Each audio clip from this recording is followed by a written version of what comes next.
Здравейте! Често ме питат какво е дивоградена пита и каква е разликата.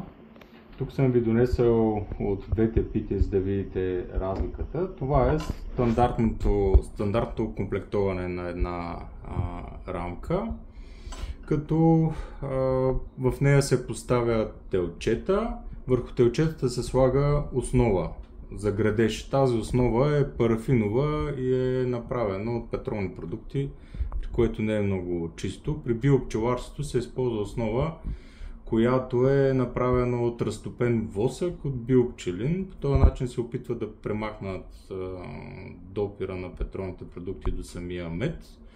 Като цялото това нещо с тази пита и с тази основа се усложнява самото пчеларство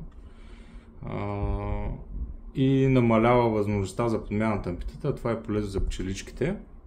Ето тук може да видите къде е самата основа и пчеличките са градили върху нея.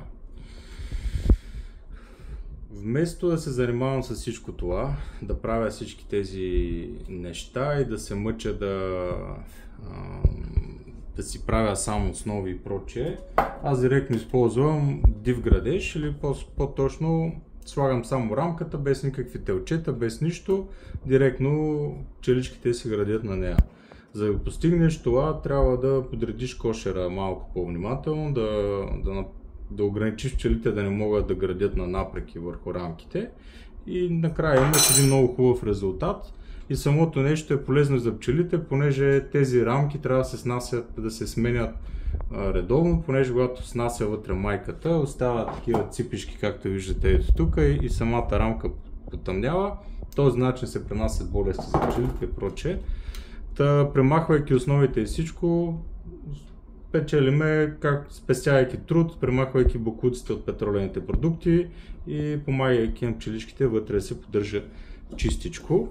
Като тази пита вече изглежда съвсем различен начин.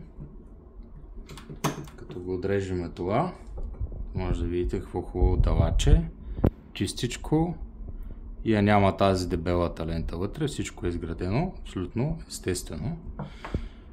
Отнема време, докато се научиш да контролираш пчелите така, че да градят без основи, но се получава и крайният резултат е много добър, като не винаги питата е пълна. Тук в момента ми се наложи да изваря по-раничко питата. Някой път правите ни малки далачета, така не винаги имаш този перфектен вид, но пък крайна сметка резултатът е много добър.